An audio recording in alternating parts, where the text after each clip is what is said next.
अब आज जो हम लोग सॉफ्टवेयर इंजीनियरिंग में टॉपिक करने वाले हैं उसका नाम है प्रोजेक्ट मैनेजमेंट। प्रोजेक्ट मैनेजमेंट का मीनिंग क्या होता है कि जब आप किसी भी सॉफ्टवेयर को डेवलप करते हैं तो उस सॉफ्टवेयर को डेवलप करते वक्त उसमें अलग अलग स्टेजेस होती है। आपको एनालिसिस करना पड़ता है कि सॉफ्टवेयर की रिक्वायरमेंट क्या है, फिर सॉफ्टवेयर की डिजाइनिंग से संबंधित आपको diagram, flow chart, ER diagram, DFD diagram, अगर आपको नहीं पता है इनके बारे में तो पुराने वीडियो जरूर देखते हुए चले। ये ना हो कि अचानक आपको ये पूछना पड़े कि फ्लो चार्ट क्या होता है, ईआर डायग्राम क्या होता है, डीएफडी डायग्राम क्या होते हैं। तो ये सब चीज़ें मैंने एक सीक्वेंस में आप लोगों को समझाई, तो पुरानी चीज़ें आपको कवर करते हुए चलना पड़ेगा। तो एनालिसिस हो गया, डिजाइनिंग हो गया, आप लोगों को जो डेटाबेस डिजाइनिंग भी करनी पड़ती है जिसमें आप ईआर डायग्राम हो गया, डीएफडी डायग्राम हो गए, इनके द्वारा आप डेटाबेस तैयार करते हैं। तो वो डेटाबेस भी इस प्रोजेक्ट मैनेजमेंट के अंदर शामिल होता है, टेस्टिंग तक इसके अंदर शामिल होती है। मतलब ये समझे कि जो काम आप हाथों से कर रहे थे, पेन से कर रहे थे, तैयार कर रहे थे, डायग्राम बना रहे थे, समझा रहे थे, एनालिसिस कर रहे थे, वो सारे काम अब आप सॉफ्टवेयर की मदद से भी कर सकते हैं। तो ये सारा जो इसमें मैंने कुछ पॉइंट लिखे हैं, सबसे पहले सॉफ्टवेयर को मेंटेन करना हो, सही रिजल्ट प्राप्त करना हो, तो ये काम हमारा किसके अंदर होता है, प्रोजेक्ट मैनेजमेंट में होता है। अगर आपसे पूछा जाए प्रोजेक्ट मैनेजमेंट क्या होता है तो आप कहेंगे प्रोजेक्ट मैनेजमेंट दो प्रकार का होता है। एक तो हम केस टूल के द्वारा भी प्रोजेक्ट मैनेजमेंट करते हैं, एक कंपोनेंट के द्वारा छोटे छोटे कंपोनेंट बना के भी हम लोग प्रोजेक्ट को मैनेज कर सकते हैं।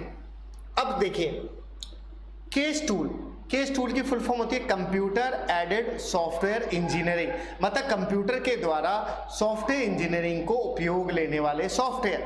अब कौन कौन से सॉफ्टवेयर होते हैं उसके अंदर अगर हम लोग बात करें, इसका मतलब क्या हुआ कि आप किसी भी सॉफ्टवेयर को डेवलप कर रहे हैं और आप इसके द्वारा कर रहे हैं तो आपका टाइम बचेगा, कॉस्ट बचेगी। जैसे आप मकान के नक्शे बनाते हैं तो उसमें क्या होता है, कैड हमने नाम सुना होगा, कंप्यूटर एडेड डिजाइनिंग, मतलब मकान के नक्शे ऑटोमेटिकली आप एक डिजाइन तैयार करते हैं, मकान का नक्शा जो है वो ऑटोमेटिकली तैयार होकर आ जाता है। तो ये इसी तरह से आपकी टाइम और कॉस्ट की बचत कर रहा है, आपकी क्वालिटी बढ़िया लेके आ रहा है। इसके अलावा आपकी रिक्वायरमेंट जो भी आपकी आवश्यकताएं वो सारी आवश्यकताएं पूरी करेगा।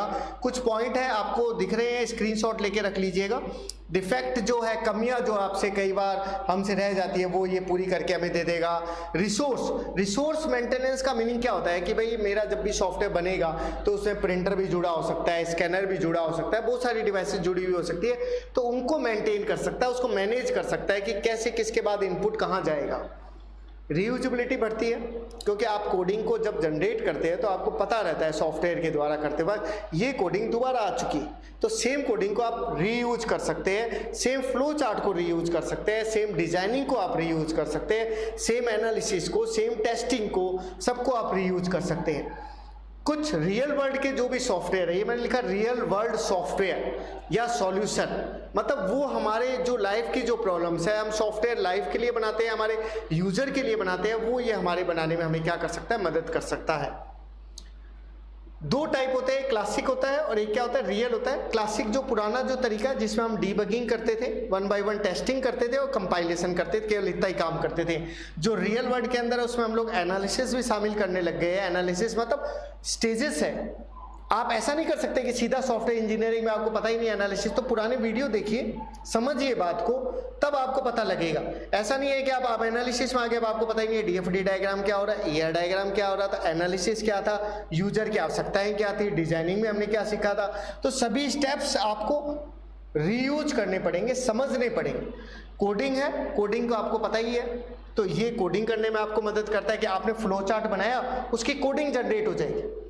फ्लो चार्ट आपने बनाया, डायग्राम आपने क्रिएट करने में मदद करी, आइकन उठाए करे, कोडिंग कौन बना के देगा, ये अपने आप बना के देगा। सपोर्टेड टूल भी प्रोवाइड कराता है डिजाइनिंग के लिए। कमियां देखें इसकी, जब आप इसको परचेज करेंगे तो इसकी कॉस्ट आपकी हाई पड़ेगी, ट्रेनिंग देनी पड़ेगी। कोई भी सॉफ्टवेयर होता है तो उसकी हमें ट्रेनिंग लेनी पड़ती है। कई जटिल सॉफ्टवेयर होते हैं, कॉम्प्लेक्स सॉफ्टवेयर होते हैं, वो हर एक नहीं बना सकता। ये प्लेटफॉर्म डिपेंडेंट टूल्स होते हैं, कई केस टूल होते हैं वो वहीं पर ही रन होते हैं जहाँ के लिए वो बने हुए होते हैं। केस टूल को आपको सेलेक्ट करना पड़ेगा कि मेरे अकॉर्डिंग, अलग अलग तरह के केस टूल होते हैं, हमारे सॉफ्टवेयर से रिलेटेड कौन सा केस टूल होगा वो हमें सेलेक्ट करना पड़ेगा। इसके अलावा हमें ये भी देखना पड़ेगा कि अभी नई टेक्नोलॉजी क्या चल रही है, उसके अकॉर्डिंग हमें कैसे सॉफ्टवेयर को डेवलप करना है। तो ये हमारा था केस टूल के बारे में। अब ये एक मैंने डायग्राम भी बनाया है कि कई लोगों को नहीं ध्यान रहता कि फ्लो चार्ट क्या होता है, जिसे हम लोग इस तरह से ओवल शेप बनाते हैं, बनाया, डायग्राम रखा। इसी तरह से इनपुट आउटपुट का हमने लिया, हमने AOB इनपुट करा, AOB में बड़ी संख्या क्या है, प्रिंट A, प्रिंट का आउटबॉक्स, इधर भी प्रिंट का आउटबॉक्स, और लास्ट हमने इसको क्या कर दिया है, इसको कोडिंग के अंदर कन्वर्ट करना है, केस टूल हमें बदल के देगा। तो ये जो था, ये था हमारा केस टूल। और इसी चीज़ को हम लोग किस में यूज कर सकते हैं, CBSE भी है, इसमें हम लोग कंपोनेंट को रीयूज करेंगे। इसको हम नेक्स्ट वीडियो के अंदर देखेंगे।